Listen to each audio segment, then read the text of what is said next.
பதிலடி சது பது சரவடி அண்ணா பண்ணு அதேடி பாத்தி யாரு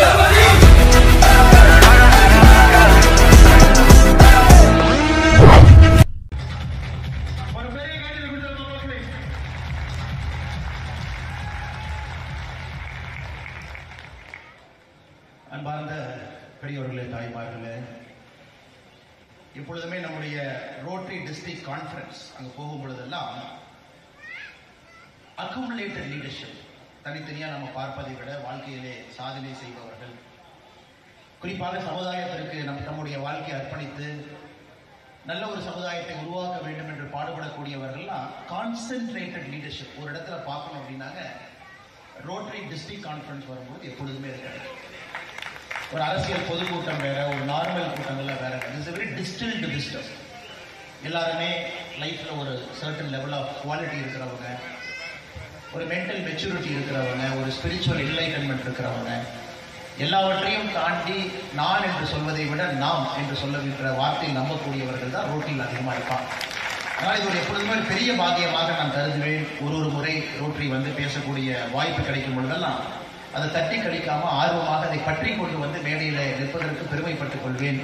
அதுபோல் இதுவும் ஒரு மேடை. ரங்கோலி 2025 நம்முடைய ரோட்டரி டிஸ்ட்ரிக்ட் கான்ஃபரன்ஸ், கிட்டத்தட்ட 100க்கும் மேற்பட்ட ரோட்டரி கிளப் எல்லோரும் இணைந்து நடத்தக்கூடிய நிகழ்வு.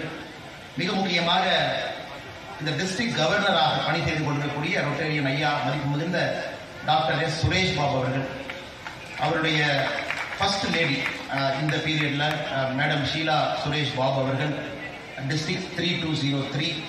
அதே போல இந்த கான்ஃபரன்ஸுடைய சேர்மனாக இருக்கக்கூடிய ஐயா ஏஎஸ் சிவபாலன் அவர்கள், ரோட்டரி திருப்பூர் சவுத் பிரசிடென்ட் மோகன சுந்தரம் ஐயா அவர்கள், district general secretary advocate Jayaraman அவர்கள், மேடையிலே அமர்ந்திருக்கக்கூடிய எல்லா முக்கியமானவர்கள் என்னோடு எல்லாமே ஐயா மேடையில் இருக்கிறாங்க. சுரேஷ் பாபு ஐயா இருக்கிறாங்க, சிவபாலன் அவர்கள், ஜெகநாதன் அவர்கள், ஆண்டவர் ராமசாமி ஐயா இருக்கிறாங்க. அதே போல நம்முடைய ராகுல் குமார் கோடி அவங்க இருக்கிறாங்க.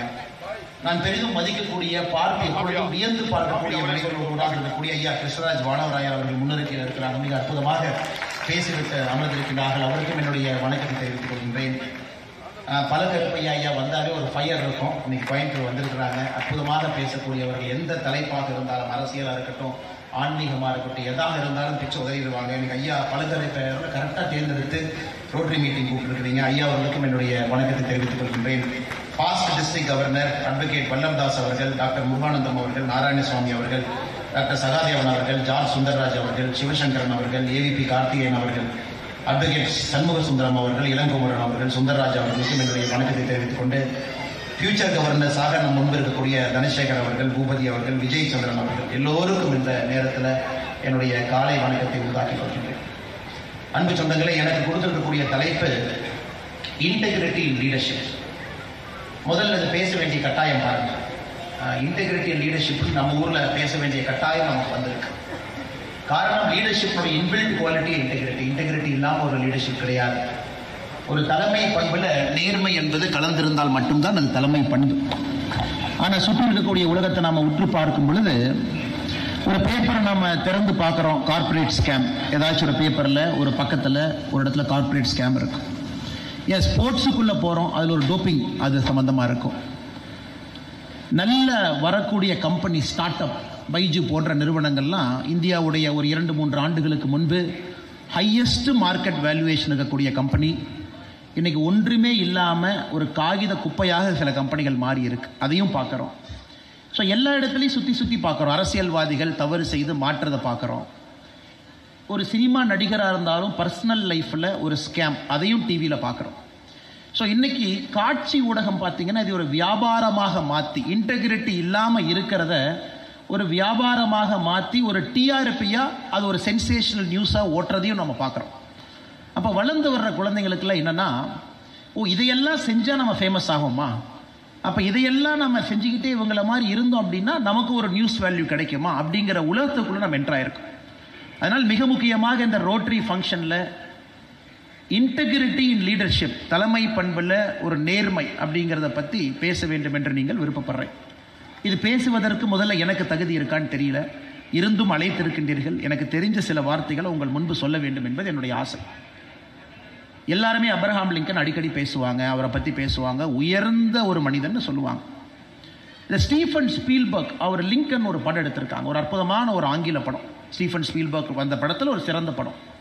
அந்த படம் முடியும் பொழுது லிங்கனை பற்றி ஒரு சின்ன கோட் போடுவார் Stephen Spielberg. The greatest measure of the 19th century passed by the purest man in America, aided and abetted by corruption அப்படின்னு அந்த கோட் அந்த மூவி முடியுங்க. அதை அந்த காலகட்டத்தில் 1860 காலகட்டத்தில் தடியஸ் ஸ்டீவன்ஸ் அப்படிங்கிற ஒரு செனட்டர் அவர் சொன்னதான் அந்த கோட்டுக்கு சொல்லியிருப்பாங்க. The greatest measure of the 19th century அப்படின்னா ஸ்லேவரி அபாலிஷ் பண்ணது. அமெரிக்காவில் ஸ்லேவரி இருந்துச்சு, அது அப்ரஹாம் லிங்கன் அவருடைய காலகட்டத்தில் சிவில் ரைட்ஸ் ஆக்டில் அபாலிஷ் பண்ணிட்டார். Done by the purest man in America. அமெரிக்காவில் அந்த காலகட்டத்தில் வாழ்ந்த நேர்மையான மனுஷன். எப்படி பண்ணார்? Aided and abetted by corruption. So அந்த 13th அமெண்ட்மெண்ட் அமெரிக்கன் கான்ஸ்டியூஷனுக்குள்ளே கொண்டு வர்றதுக்கு அப்ரஹாம் லிங்கன் அவர்கள் ஒருத்தருக்கு, தம்பி உனக்கு என்ன வேணும், பணம் வேணுமா, சரி வாங்கிட்டு ஓட்டு போடு. உனக்கு என்ன வேணும், தொகுதிக்கு 2 திட்டங்கள் வேணுமா, வாங்கிட்டு ஓட்டு போடு. ஒருத்தராக பை பண்ணி அவருடைய சைடில் அந்த ஓட்டை மாற்றுவார். ஸோ அப்புறம் தான் அமெரிக்காலேயே 13th அமெண்ட்மெண்ட் பாஸ் ஆகும். ஸோ இது ஒரு லீடர்ஷிப்பில் ஒரு ஸ்டடிங்க. ஒரு லீடர்ஷிப் எடுத்து நம்ம கிளியராக பார்க்கும் பொழுது ஒரு மொமெண்ட்ஸ் ஆஃப் செல்ஃப் டவுட்டில் ஒரு முக்கியமான காலகட்டத்தில் ரோடு 2 இடத்துல பிரியுது, ஒரு லீடர் அங்கே நிற்கிறாரு. ஒரு அரசாங்க அதிகாரிகிட்ட பணம் கொடுத்து தான் ஒரு வேலையை செய்ய முடியும், அது மூலமாக தான் நமக்கு ஒரு கான்ட்ராக்ட் கிடைக்கும், அது மூலமாகத்தான் ஒரு 1000 பேர்த்து வீட்டில் அடுப்பெரிய வைக்க முடியும், இல்லாட்டி நமக்கு ஒரு லேண்டு கிளியரன்ஸ் கிடைக்காது, இல்லாட்டி நமக்கு இது கிடைக்காது. இது ஒரு ரோடு.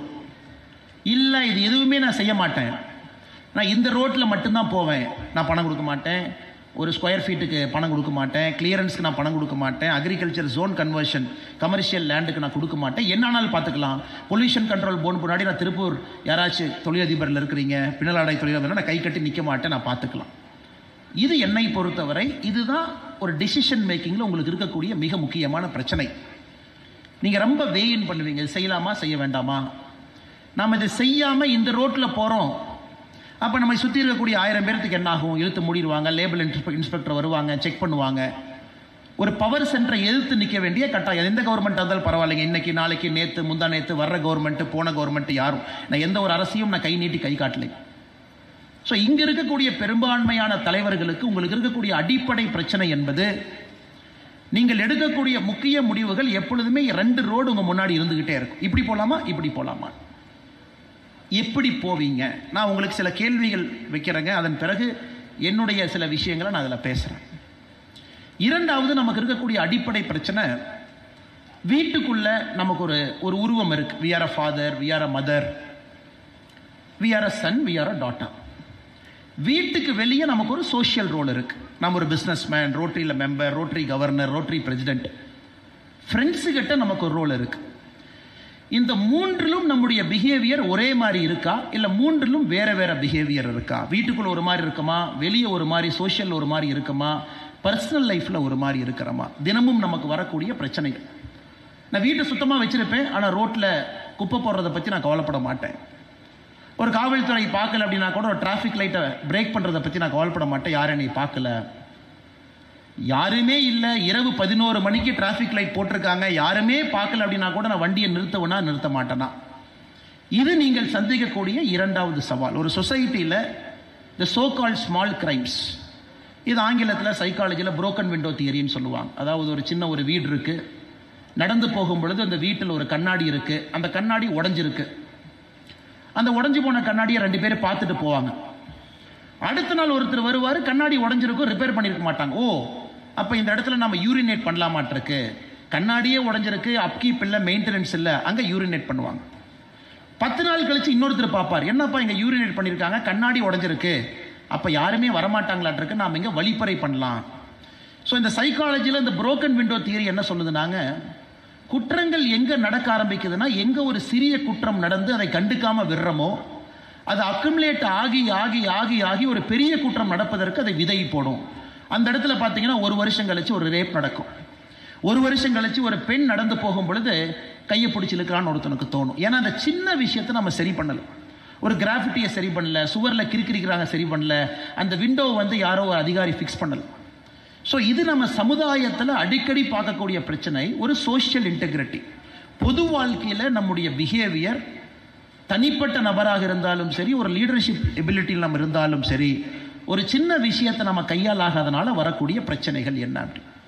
இன்னைக்கு ரோட்டரியில் நாம் எல்லாருமே இங்கே அமர்ந்திருப்பது, தனிப்பட்ட வாழ்க்கையில் உங்களுடைய தலைமை பண்பை எப்படி மேம்படுத்துவது, பொது வாழ்க்கையில் உங்களுடைய தலைமை பண்பை எப்படி சீர்தூக்கி பார்ப்பது, இந்த ரெண்டு விஷயத்துக்காகத்தான் நாம் இருக்கோம். பொது வாழ்க்கையில் நாம் எப்படி இருக்கணும், அதே போல் நம்ம ஒரு business life, personal life, professional லைஃப்பில் நம்முடைய பிஹேவியர் எப்படி இருக்கணும். இதற்கு பல விஷயங்கள் இருக்கு. நான் லிங்கன்லேருந்து ஆரம்பித்தேன். கிரேட்டஸ்ட் மேன், அற்புதமான ஒரு மனிதர். அதெல்லாம் ஒரு பக்கம் நம்ம பார்க்குறோம். இன்னொரு பக்கம் ஒரு டெமோக்ரஸியில் ஒரு பெரிய விலை கொடுத்து தான் லிங்கன்னால சில விஷயத்தை செய்ய முடிஞ்சது. ஒருவேளை அவர் செய்யலை அப்படின்னா லிங்கனுக்கு அப்புறம் வந்தவங்க இன்னும் ஒரு 30-40 ஆண்டுகள் எடுத்திருக்கலாம் ஸ்லேவரி அபாலிஷ் பண்ணுறக்கு. ஆனால் அன்னைக்கு அவர் நான் செஞ்சே ஆகணும், நான் செய்யணும், இன்னைக்கு செய்ய ஆகணும், இன்னைக்கு நான் சில பேர்த்த நான் பணம் கொடுத்துனாச்சு விலைக்கு வாங்குவேன், சில செனட்டரை 13th அமெண்ட்மெண்ட்டுக்கு நான் சப்போர்ட் பண்ண வைப்பேன் அப்படின்னு அவர் அந்த வேலையை செஞ்சார். ஸோ ஹிஸ்ட்ரியில் ஒரு சரித்திரத்தில் ஒரு சிச்சுவேஷனை நம்ம சீர்தூக்கி பார்க்கும் பொழுது, ஒரு கான்டெக்ஸ்ட்டை மாற்றி பார்க்கும் பொழுது நம்ம தவறான ஒரு உதாரணத்தை அங்கிருந்து நம்ம டிரைவ் பண்ணிடுவோம். ஓ, லிங்கன் செஞ்சது தவறு சொல்கிறவங்க இன்னைக்கு இருக்காங்க, லிங்கன் செஞ்சது சரி சொல்கிறவங்க இன்னைக்கு இருக்கிறாங்க. ஏன்னா அமெரிக்கா உருவான காலகட்டமே 1776. அப்போ போனீங்கன்னா கூட அப்போவே அவங்களால ஒரு நாட்டை உருவாக்க முடியல. ஓ, சவுத்தில் ஃபுல்லாக பிளாக் பீப்புள் இருக்காங்க, ஸ்லேவ்ஸ் இருக்கிறாங்க, நார்த்தெல்லாம் ஒயிட் இருக்காங்க, எப்படி ஒரு நாடு ஒன்றாக இருக்க முடியும்? அப்புறம் அமெரிக்கன் கான்ஸ்டியூஷனில் 1776 ஒரு வார்த்தையை பயன்படுத்துகிறாங்க, 3/5 காம்ப்ரமைஸ். ஓகே, எல்லாரும் சமம் கிடையாது. 5 பேர் கருப்பாக இருந்தால் அவங்க போடுற ஓட்டு 3 பேர் வெள்ளையாக இருந்தால் போடுற ஓட்டுக்கு சமம் அப்படிங்கிறாங்க. 3/5 காம்ப்ரமைஸ் அமெரிக்கன் கான்ஸ்டியூஷனுடைய first compromise. 5 black people voting would be counted as 3 equal to 3 white votes. அப்போ அந்த பாப்புலேஷனை பேலன்ஸ் பண்ணுறாங்க. அப்போ தான் நம்ம பிரசிடென்ட்டையே செலக்ட் பண்ண முடியும். ஸோ அந்த காம்ப்ரமைஸில் 1776 கொடூரமாக இருந்த காம்ப்ரமைஸை லிங்கன் அவர்கள் கிட்டத்தட்ட 100 ஆண்டுகள் கழித்து 1860 காலகட்டத்தில் அதை ஒழிக்கிறார். ஸோ இந்த integrity and leadership, it's a very very tough concept to explain or talk or debate or ideating. ஒரு இடத்துல உட்காந்து நம்ம எல்லாரும் பேசுவது ரொம்ப ஒரு கஷ்டமான ஒரு வேலை. இது அப்படியே பகவத்கீதைக்கு போகிறோம். சரி, ரிலீஜியஸ் ஆஸ்பெக்டில் நமக்கு ஒரு சொல்யூஷன் கிடைக்குமா? பகவத்கீதை எடுக்கிறோம். மொத்தமாக உங்களுக்கு தெரியும், பகவத்கீதையினுடைய சாரம்சமே 2.5 மணி நேரம். 2.5 மணி நேரம் தான் கிருஷ்ண பரமாத்மா அர்ஜுனன்ட்ட பேசுகிறார். அதை 18 சாப்டரை நம்ம பிரிச்சிருக்கிறோம். முதல் சாப்டரை திருப்புறோம். சரி, இதில் இன்டெகிரிட்டியை பற்றி நமக்கு ஏதாச்சும் பதில் கிடைக்குமா? முதல் சாப்டர் எப்படி சொல்லுது? அர்ஜுனுடைய சந்தேகம், டவுட் ஆஃப் அர்ஜுன். அர்ஜுனாக்கு இருக்கக்கூடிய டவுட்டை கேட்குறார். அதை ஃபுல்லாக கிருஷ்ண பரமாத்மா பொறுமையாக கேட்டுக்கிறார். சரிப்பா, உன் டவுட் எல்லாம் சொல்லு, என்ன உன் டவுட் பிரச்சனைன்னு சொல்லு. அப்படி 2வது சாப்டருக்குள்ள எட்டி பார்க்குறோம். சரி, 2வது சாப்டரில் என்ன சொல்கிறாங்க அப்படி. 2வது சாப்டரில் யோகக்கலையை பிரித்து பார்க்குறோம். ஓகே, ஞானக்கலை, நாலேஜ், ஒரு நாலேஜ் நமக்கு அக்குமுலேட் ஆனால் அதிலிருந்து நமக்கு ஒரு செல்ஃப் டவுட் போயிருமா? 3வது சாப்டருக்கு போகிறோம், கர்மயோகத்தை பற்றி போகிறோம். ஓகே, கர்மா ஒர்க்கில் நம்ம உள்ளே இருந்தோம்னா செல்ஃப் டவுட் போயிருமான்னு. ஒரு 18 சாப்டர் 2.5 மணி நேரம் கீதோபச்சாரம் நடக்குது.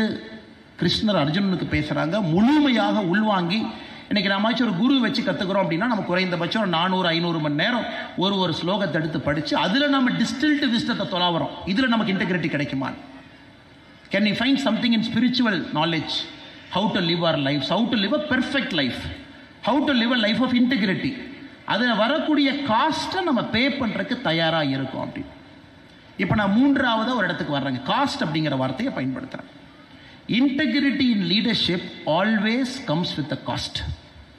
இப்போ நம்ம யாராச்சும் நான் இன்டெகிரிட்டியோட நான் லீடர்ஷிப்பில் இருப்பேன், ஆனால் அதற்கான விலையை நான் பே பண்ணுறதுக்கு தயாராக இல்லை அப்படின்னு நினச்சாங்கன்னா probably they're living in a fool's paradise. ஏன்னா இது ரெண்டும் ஒரே இடத்துல நடப்பதற்கு சாத்தியமே இல்லை. We have to pay a cost, a social cost. அது நம்ம ஊரில் அதை நம்ம வாலண்டரியாக வில்லிங்காக அதை நம்ம பே பண்ணும் பொழுது நம்ம மனசுக்குள்ளே ஒரு சஞ்சலனம் இருக்காது. வாலண்டரியாக it's okay, I will pay price, no problem. ஏன்னா நீ கிளியரன்ஸ் கொடுக்குறக்கு 30 நாள் ஆகுமா? போயிட்டு போகுது. ஏன்னா ஒரு 4 டைம் டார்ச்சர் பண்ணுவியா? பண்ணிக்க. ஒரு 4 கவர்மெண்ட் பில்டிங்கில் ஏறிறன்னு சொல்லுவியா? பார்த்துக்கலாம். இல்லை 4 இடத்துக்கு நான் பெட்டிஷன் போடணுமா? போட்டுக்கலாம். This is one way. அதனால் இன்டெகிரிட்டி இன் லீடர்ஷிப் அப்படின்னு நாம் போகும் பொழுது இன்னைக்கு நம்முடைய குழந்தைகளுக்கு நாம் சொல்லிக் கொடுக்க வேண்டியது, it is not a straight line path. ஒரு நேர்கோட்டு பாதையில் பயணம் செய்யக்கூடிய விஷயம் அது இல்லை. எந்தவித எதிர்பார்ப்பும் இல்லாமல் அதற்கான விலையை கொடுப்பதற்கு ஒரு மனிதன் தயாராக இருக்கும் பொழுது அந்த லீடர்ஷிப்பில் அந்த மனிதன் ஒரு இன்டெகிரிட்டியை கொண்டு வர முடியும். Lincoln paid a price with his life. Martin Luther King paid a price with his life. The great Mahatma Gandhi paid a price with his life. இவங்க எல்லாத்துக்குமே தெரியுங்க, அவங்க யாரும் முட்டாள்கள் கிடையாது. Everybody knows. இந்த பாத்தில் போகும் பொழுது அன்காம்ப்ரமைசிங்காக சில விஷயங்களை நம்ம செய்யும் பொழுது உயிரையே கொடுப்பதற்கு இந்த தலைவர்கள் எல்லாமே தயாராக இருந்தாங்க. பல இடத்துல நம்ம பார்த்துருக்கோம். அதனுடைய net effect society has become a better place. நம்ம வாழக்கூடிய சமுதாயம் அவங்க உள்ள வந்ததை விட நமக்கு விட்டுட்டு போன சமுதாயம் பெட்டராக இருக்கு. ஏன்? Pandavas paid a price. அவ்வளோ தூரம் நாம் ஏன் போக? மகாபாரதத்தில் பாண்டவர்கள் பெய்ட் அ பிரைஸ். அவங்களுடைய குடும்பத்தில் எந்த குழந்தையும் மகாபாரதத்தினுடைய எண்டில் no child is alive, no child is alive, எல்லாரும் அவுட், எல்லாரும் அவுட். மகாபாரதத்தை பற்றி பேசுகிற மகாபாரதத்தினுடைய நிறைவு என்ன, பாண்டவர்களுக்கு என்ன ஆச்சு அப்படின்னு யாராச்சும் கூர்மையாக உட்கார்ந்து பார்க்கும் பொழுது நமக்கு தெரியும். தி great Pandavas also paid a price. ஆனால் இதில் குவெஸ்டின் என்னன்னா, அந்த ப்ரைஸை நாம் வில்லிங்காக பே பண்ணுறோமா? நாம் ஏற்புடைய கருத்தோடு இல்லை, நான் இப்படி தான் இருப்பேன், இப்படி தான் என் லைஃப்பை வாழுவேன், நான் இப்படி இருக்கும் பொழுது எனக்கு உள்ள எந்த விதமான இன்டர்னல் கான்ட்ரடிக்ஷன் கிடையாது, I am accountable to my action, என்னுடைய முடிவுக்கு நான் பொறுப்பேற்றுக் கொள்கின்றேன், அதனால் கொடுக்கக்கூடிய விலையை பற்றி நான் கவலைப்பட போவதில்லை என்று நினைக்கும் பொழுது probably we are moving towards a perfect life. பகவத்கீதையினுடைய சாராம்சத்தை எங்கேயோ தொட்டு பார்த்த ஒரு ஃபீலிங் நமக்கு இருக்கும். என்னுடைய ஆக்ஷனுக்கு நான் அக்கௌண்டபிள், அதுக்குன்னு ஒரு முடிவெடுக்காமல் நான் இருக்கிறேன், ஒரு ஸ்டேட் ஆஃப் இன்ஆக்ஷனில் இருக்கேன், அதுவும் தப்பு. ஒரு முடிவு எடுக்கணும், அது என்னுடைய சுவதர்மம், என்னுடைய தர்மம், அந்த வேலையை நான் செய்யணும். அதனால தான் இந்த தலைப்பு நீங்கள் கொடுக்கும் பொழுது இன்டெகிரியன் லீடர்ஷிப்னு ஒரு 4 எக்ஸாம்பிளை யாருனாலே கொடுக்க முடியாது சார். ஏன்னா என்னுடைய வாழ்க்கையும் அப்படிப்பட்ட வாழ்க்கை இல்லை. இங்கே இருக்கக்கூடிய யாருமே கையை உயர்த்தி அப்படி நம்ம சொல்ல முடியாது. சிச்சுவேஷன் இடத்துக்கு தகுந்தால் போல யோசிச்சு, ஆனால் எல்லா இடத்துலையும் நம்முடைய ஆக்ஷனுக்கு நம்ம அக்கௌண்டபிளாக இருக்கிறோமா? ஏன் ஔவை மூதாட்டி, நிறைய நம்ம ஔவை மூதாட்டினுடைய ஆத்திச்சூடி எல்லாமே நம்ம படிக்கிறோம். நல்வழி 41 கதைகள். நல்வழியில் ஔவை மூதாட்டி அவங்க நமக்கு ரொம்ப டிஸ்டில்டு விஸ்டம் கொடுக்குறாங்க. எனக்கு அந்த 41 ரொம்ப ரொம்ப பிடிச்சது, ஆற்றங்கரையின் மரமும் அரசரிய வீட்டிருந்த வாழ்வும் விழுமன்றே. எப்படி சொல்றாங்க பாருங்க, ஆற்றங்கரையின் மரமும் அரசரிய வீட்டிருந்த வாழ்வும் விழுமன்றே, ஏற்றம் உழுதுண்டு வாழ்வதற்கு ஒப்பில்லை கண்டீரோங்கிறான். ஆத்துக்கு பக்கத்தில் இருக்கக்கூடிய மரம் அது விழத்தான் போகுது. ஒரு பெரு வெள்ளம் வரும் பொழுது ஆற்றுக்கு பக்கத்தில் மரம் இருக்கும். அப்பா, நான் ஆற்றுக்கு பக்கத்திலே இருக்கிறேன், எனக்கு எப்பொழுதும் வறட்சியே கிடையாது, எப்பொழுதும் எனக்கு தண்ணீர் கிடைக்கும். ஆனால் தூரமாக இருக்கிற ஒரு மரம் கொஞ்சம் துக்கத்தில் இருக்கும். நான் ரொம்ப தூரமாக இருக்கேன், ஆனால் பக்கத்தில் இருக்கிற மரத்துக்கு எப்பவுமே தண்ணி இருக்கு. ஆற்றங்கரையின் மரமும் அரசரிய வீட்டிருந்த வாழ்வும், என்னை போல் ஆட்களுக்கு பவர் சென்டருக்கு பக்கத்தில், பவர் சென்டரில் பவரில் இருக்கிறவங்க, அரசரிய வீட்டிருந்த வாழ்வும் விழுமன்றோ, இது கண்டிப்பாக விழத்தான் போகுது. ஆனால் விழாத வாழ்க்கை என்ன? அவை மூதாட்டின்னு ஒரு ஸ்டெப் முன்னாடி போகிறாங்க. விழாத வாழ்க்கை என்ன? ஏற்றம் உழுதுண்டு வாழ்வோருக்கு ஒப்பில்லை கண்டீரோங்கிறாங்க. விவசாயம் பார்த்து பிழைக்கக்கூடியவருடைய வாழ்க்கை எப்பொழுதும் விழாது.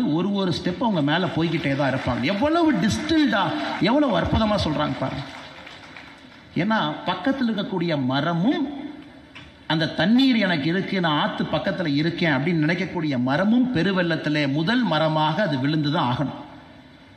நான் பவரில் இருக்கேன், பவர் சென்டரில் இருக்கேன், நான் அதை பண்ணுறேன் இதை பண்ணுறேன்னு நினைக்கிறவங்க ஒரு நாள் இல்லை என்றால் ஒரு நாள் விழுந்து தான் ஆகணும்.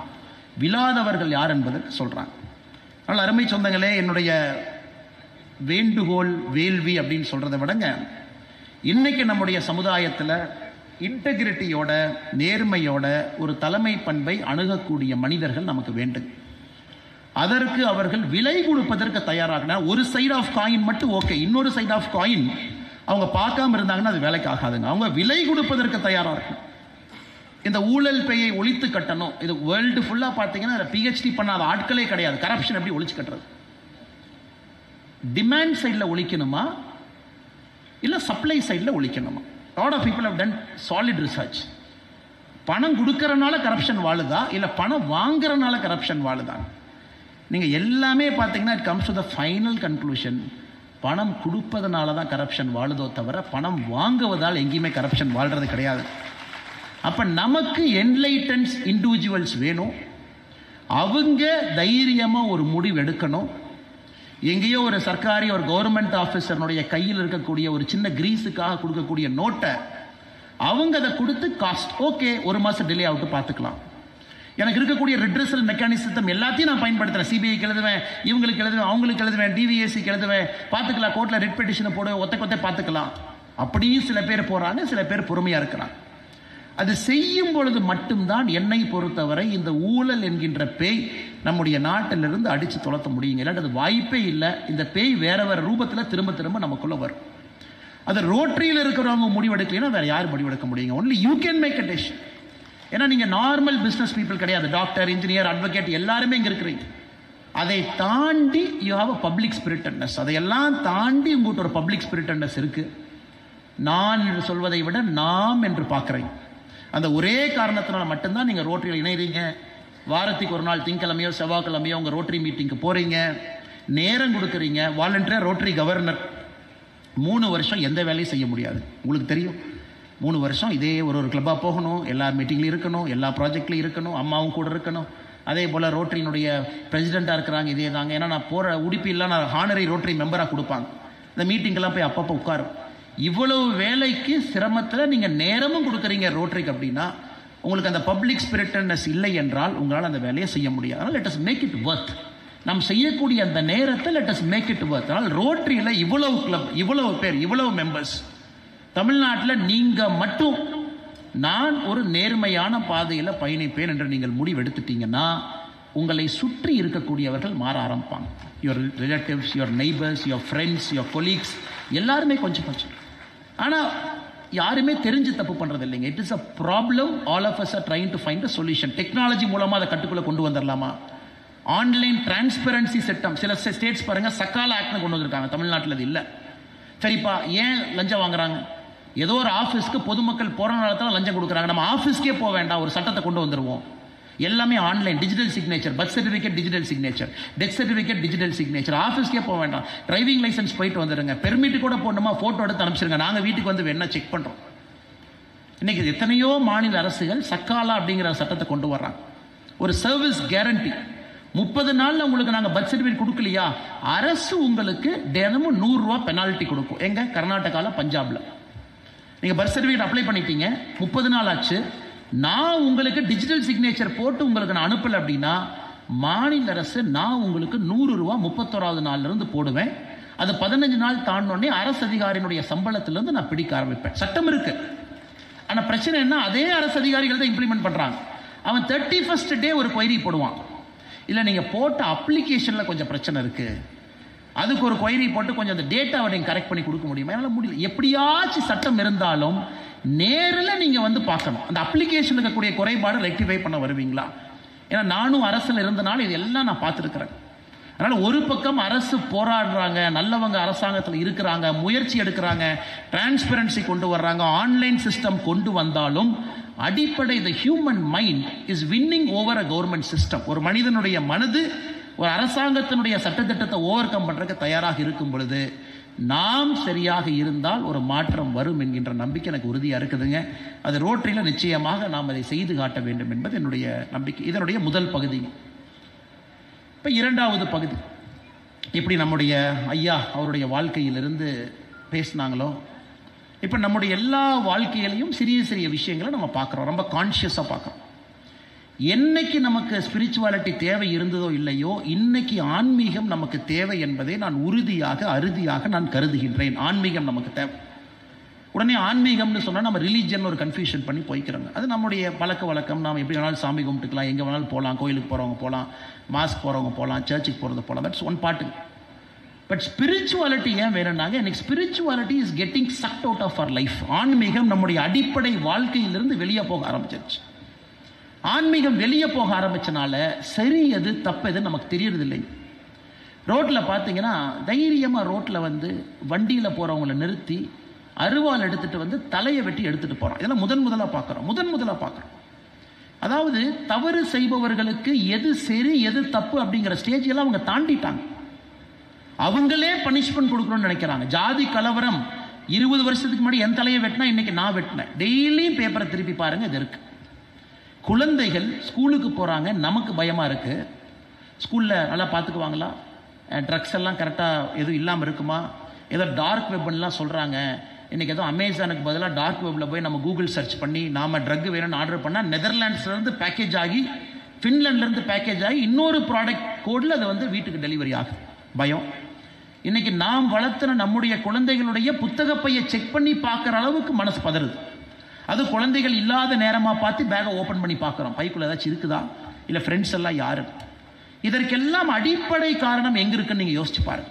வீட்டுக்குள்ள ஒரு செல்ஃப் டவுட், ஸ்கூலுக்கு போற குழந்தைகள் மேல நமக்கு ஒரு சந்தேகம், சுற்றி இருக்கக்கூடிய இடத்துல பிரச்சனை, ரோட்டில் கூட பாதுகாப்பாக இருக்க வேண்டிய ரோடு வார வாரம் எடுத்துங்க, தோட்டமா எடுத்துங்க, காடு எடுத்துங்க, கொங்கு பகுதி எடுத்துங்க. நான் சொல்றதெல்லாம் பேப்பர்ல நீங்க பார்க்கக்கூடிய செய்திகள். கொடூரமான கொலைகள் ரோட்டில், அப்படி இதெல்லாம் எப்பவுமே பார்க்காத விஷயத்தை பார்க்குறோம். இதற்கு காரணம் என்னன்னு யோசிங்க. ஒரு பக்கம் சட்டம் ஒழுங்கு சரியில்லை அப்படின்னு அரசியல் காரணத்துக்கு சில பேர் சொல்லலாம், உண்மை இருக்கலாம், இல்லாமல் இருக்கலாம். இது அதற்கான சபை கிடையாதுங்க பேசுறதுக்கு. ஆனால் மிக முக்கிய காரணம், ஆன்மீகம் என்கின்ற வார்த்தை நம்முடைய அடிப்படை தத்துவத்திலிருந்து நழுவி எங்கேயோ போயிருச்சு. ஒரு வீட்டுக்குள்ள ஒரு ஆன்மீக பார்வை கிடையாது, இயற்கையோடு ஒத்து போறதில்லை, தப்பு சரி அப்படின்னு பேசுறதில்ல, குழந்தைகளுக்கு நாம் அதை சொல்லிக் கொடுக்கறதில்ல. எப்பவோ இருந்த மாரல் சயின்ஸ் சப்ஜெக்டும் காணாம போய் அதெல்லாம் 6வதுலேருந்து 7வதுக்கு ஷிஃப்ட் ஆகி 8வதுக்கு ஷிஃப்ட் ஆகி இன்னைக்கு அடிப்படை பாட புத்தகத்தில் மாரல் சயின்ஸ் அப்படிங்கிற ஒரு சின்ன ஒரு பேஜ் கூட கிடையாது. செக்குலர் எஜுகேஷன் அப்படிங்கிற பேரில் செக்குலர் எஜுகேஷனை எல்லா இடத்துலையும் சொல்லிக் கொடுக்க ஆரம்பிச்சிட்டோம். எந்த மதத்தை பற்றி பேசக்கூடாது, யாரை பற்றி பேசக்கூடாது, செக்குலராக இருக்கணும் அப்படிங்கிற இடத்துல வந்து நிற்கிறோம். அதனால் இந்த முறை நமக்கு ஒரு என்லைட்டன் லீடர்ஷிப் வித் இன்டெகிரிட்டி நம்ம பேசும் பொழுது ஒரு ஸ்பிரிச்சுவாலிட்டி, ஆன்மீகம் என்பது அதற்கு அடிப்படை என்பது என்னுடைய ஒரு தாழ்மையான ஒரு கருத்து. அது அடிப்படை. ஆன்மீகம் நமக்கு இருக்கும் பொழுது மட்டும்தான், எந்த சாமியை கும்பிட்டாலும், எந்த கடவுளை கும்பிட்டாலும், எந்த மதமாக இருந்தாலும், அடிப்படை ஆன்மீகம் என்பது இருக்கும் பொழுது நமக்கு சொந்தமாக ஒரு தவறு சரி அப்படிங்கிற ஒரு பயம் வரும் பொழுது, அதை சமுதாயத்தில் நம்ம கொண்டு வரும் பொழுது சமுதாயத்தில் நிச்சயமாக ஒரு மாற்றம் வரும். அதனால் நாம முயற்சி எடுக்கணும். நம்முடைய அலுவலகமாக இருந்தால், நம்ம நடத்துகிற கம்பெனியாக இருந்தாலும், இஸ்லாமிய நடத்துறீங்களா, ஒரு பூஜை போட்டு நடத்துங்க, இஸ்லாமிய முறைப்படி அங்கே ஒன்று இருக்கட்டும். கிறிஸ்தவர்கள் நடத்துறீங்களா, கிறிஸ்து முறைப்படி அங்கே ஒன்று பண்ணுங்க. ஹிந்துக்களாக இருக்கிறீங்களா, ஹிந்து முறைப்படி அந்த அலுவலகத்தில் ஒன்று பண்ணுங்க. ஸ்பிரிச்சுவாலிட்டி ஆஃபீஸ்க்குள்ள முதல்ல கொண்டு வர பாருங்க அப்படிங்கிறது என்னுடைய தாழ்மையான கருத்து. ஒரு ஆயுத பூஜைக்கு நான் செய்கிறேன், இல்லை நான் தீபாவளிக்கு நான் செஞ்சேன், அதை தாண்டி தினமும் செய்ய முடியுமா? தினமும் பகவத்கீதையினுடைய ஒரு ஸ்லோகத்தை அலுவலகத்தில் நம்முடைய ஸ்டாஃப் எல்லாம் காலையில் அசம்பிள் ஆயிருக்கும் பொழுது ஒரு ஸ்லோகத்தை சொல்லி காலையில் விளக்கத்தை சொல்லி ஆரம்பிக்கலாமா? இல்லை குரான்லேருந்து ஹதீஸிலிருந்து ஒரு விஷயத்தை நம்ம பேசி இஸ்லாமிய சொந்தங்கள் யாராச்சும் இருக்கீங்கன்னா ஆரம்பிக்கலாமா? இல்லை பைபிள்ல இருந்து ஒரு வார்த்தையை சொல்லி அது அலுவலகமாக இருந்தால் அதை ஆரம்பிக்கலாமா? இதை செய்ய வேண்டிய கட்டாயம் நமக்கு வந்துருச்சு சார். இன்னைக்கு வந்துருச்சு. காலையில் 10 நிமிஷம், அது அலுவலகமாக இருக்கட்டும், அது ஸ்கூலாக இருக்கட்டும், அது காலேஜாக இருக்கட்டும், அதில் நம்ம சொல்லிக் கொடுக்கக்கூடிய நற்பண்புகள். ஏன்னா சமுதாயத்தில் அதை தாண்டி வேற வாய்ப்பே இல்லை சார். நீங்கள் யூடியூப் ஆரம்பிங்க, எல்லாம் அல்காரிதம். யூடியூப்பை நீங்கள் 3 டைம் இப்படி ஸ்க்ரோல் பண்ணிட்டீங்கன்னா அல்காரிதம் பிக் பண்ணிக்கும். என்ன பார்க்குறீங்களோ அந்த வீடியோ மட்டும்தான் உங்களுக்கு திரும்ப வரும். புதுசாக எந்த வீடியோ உங்களுக்கு வராது. அரசியலாக உங்களுக்கு ஒரு கட்சி பிடிக்கும், ஒரு தலைவர் பிடிக்கும், அவர் ஒரு 4 டைம் வீடியோ கேட்டுட்டீங்கன்னா அவரை தவிர, அவங்கள தவிர எந்த ஒரு புது வீடியோ உங்கள் ஃபீல்டில் எட்டியே பார்க்காது. இல்லை நான் கிரிக்கெட் பார்ப்பேன், இல்லை நான் சினிமாவில் பார்ப்பேன், இந்த சிங்கரை பார்ப்பேன். நீங்களே பாருங்கள், உங்களால் இன்னைக்கு social medias designed in such a way புது இன்ஃபர்மேஷன் உங்கள் செல்ஃபோனில் உங்கள் கண் முன்னாடி நிறுத்த முடியாது. ஃபேஸ்புக் அவங்களுடைய ஆனுவல் ரிப்போர்ட்டை பாருங்கள், நாஸ்டாக்கு அவங்க சப்மிட் பண்ணுற ஆனுவல் ரிப்போர்ட் எடுத்து பாருங்கள். ஒரு ஃபேஸ்புக்கினுடைய நம்முடைய டேட்டாவில் எவ்வளவு பணம் அவன் சம்பாதிக்கிறான், பேர் அக்கௌண்ட் எவ்வளவு பணம் ஆவரேஜாக சம்பாதிக்கிறான், எந்த அளவுக்கு ஃபேஸ்புக் போகிறாங்கன்னா நீங்கள் ஸ்க்ரோல் பண்ண ஸ்பீடு என்ன, ஒரு போஸ்ட்டை கிளிக் பண்ணி எவ்வளோ நேரம் பார்க்குறீங்க, எந்த ஆங்கிளில் ஸ்க்ரோல் பண்ணுறீங்க, அது அல்காரிதமுக்குள்ள ஒரு வேல்யூவாக எடுத்து அந்த ஃபீட் உங்களுக்கு நுழைக்கிறான். இன்ஸ்டாகிராம் இதே தான். அப்படி இருக்கும் பொழுது ஒரு புதிய விஷயம் ஒரு மனிதனுக்கு எப்படி வருதுங்க? ஏன் நம்ம சொசைட்டி இன்னும் போலரைஸ் ஆகுது? ஏன் நமக்குள்ள சண்டைகள் இன்னும் பெருசாகுது? நான் நம்புகின்ற விஷயத்தை மட்டுமே நான் பார்க்குறேன், நான் நம்பாத விஷயங்களை நான் பார்க்கறதே கிடையாது. அப்படி இருக்கும் பொழுது ஒரு விஷயத்தை நம்புறவன் இன்னும் ஆழமாக நம்புறான், ஒரு விஷயத்தை நம்பாதவங்க இன்னும் ஆழமா நம்பாம இருக்காங்க. அப்படி இருக்கும் பொழுது நடுநிலையாளர்கள் சமுதாயத்தில் குறைந்து கொண்டிருக்கின்றார்கள். the so called people in the middle அவங்க குறைஞ்சிக்கிட்டே இருக்காங்க. because society is getting polarized. எல்லா விஷயத்திலையும் சண்டை. அதற்காகத்தான் என்னுடைய தாழ்மையான கருத்து, ஆன்மீகத்தை நம்ம கொண்டு வரணும். ஏன்னா உங்களுக்கு டெக்னாலஜி உங்களை கட்டி போட்டு வச்சிருக்கு, சோஷியல் மீடியா கட்டி போட்டு வச்சிருக்கு. புதுசாக எந்த விஷயத்தையும் உங்களால் பார்க்க முடியாது. Because all the feed is algorithm driven. அப்போ புதிய விஷயங்கள் எப்போ பார்ப்பீங்க? சோகால் நியூட்ரலிட்டி எப்போ நமக்கு வரும்? அதனால் நம்முடைய இடத்துல factory, work space, personal space எதாக இருந்தாலும் ஒரு ஸ்பிரிச்சுவல் ஆங்கிளை நீங்கள் கொண்டு வரும் பொழுது நிச்சயமாக அதன் மூலமாக ஒரு இன்டெகிரிட்டி, ஒரு செல்ஃப் என்லைட்டன்மெண்ட் நம்முடைய தலைமை பண்புக்கு உறுதியாக வரும் என்று நான் நம்புகின்றேன். கொடுக்கப்பட்ட 30 நிமிஷம் 30வது நிமிஷத்தில் எட்டி பார்த்துட்டாங்க. இது ஒரு மிகப்பெரிய ஒரு ஃபோரம். 100 கிளப்லேருந்து வந்திருக்காங்க அப்படின்னா ஒரு கிளப்புக்கு சராசரியாக 150 மெம்பர்ஸ், சராசரியாக 150 மெம்பர்ஸ் எடுத்துக்கிட்டா கூட 50 to 100, 75 எடுத்துக்கலாம் சார். 75 எடுத்துக்கிட்டா கூட 7500 பேர்கிட்ட நேரடியாக இம்பேக்ட் செய்யக்கூடிய ஒரு கான்ஃபரன்ஸ். அந்த மெம்பர்ஸ் வாட்ஸ்அப்பில், சோஷியல் மீடியாவில் அவங்க ஒரு 10 பேர்த்துக்கு ஃபார்வர்ட் பண்ணுறாங்கன்னா ஒரு 75,000 பேர். அந்த வந்த 10 பேர் அவங்க ஒரு 10 பேர்த்துக்கு ஃபார்வர்ட் பண்ணுறாங்கன்னா ஒன்றுமே இல்லாமல் 5 லட்சம் பேர்த்த சாதாரணமாக இந்த கான்ஃபரன்ஸ் தொடும். இந்த கான்ஃபரன்ஸுடைய கருத்துக்கள், இதில் பேசிய விஷயங்கள் சாதாரணமாக 5 லட்சம் பேர்த்த தொடக்கூடிய வல்லமை உங்களுக்கு இருக்குது. நல்ல விஷயங்களை பேசுவோம், நல்ல விஷயங்களை கேட்போம், நல்ல விஷயங்களை பரிமாறுவோம். அது தலைமை பண்புக்கு அதுவே அடிப்படை என்று சொல்லி எனக்கு வாய்ப்பு கொடுத்த district governor doctor Suresh Babu ஐயா அவர்களுக்கு என்னுடைய நன்றியை தெரிவித்து, மேடையில் இருக்கக்கூடிய அனைத்து நண்பர்களுக்கும், முன்னிருக்கையில் இருக்கக்கூடிய ஐயா கிருஷ்ணராஜ் வானவராய் அவர்களுக்கு மற்றும் ஒரு முறை, ஐயா பலக்கரப்பையா அவர்களுக்கு மற்றும் ஒரு முறை, முன்னாள் ரோட்டரி கவர்னர்ஸ் அவர்களுக்கும், நெக்ஸ்ட் வரக்கூடிய ஃபியூச்சர் கவர்னர் அவர்களுக்கும் நன்றி தெரிவித்து என்னுடைய உரையை முடித்துக் கொள்கின்றேன். நன்றி, வணக்கம். பாரத் மாதா கி ஜெய்.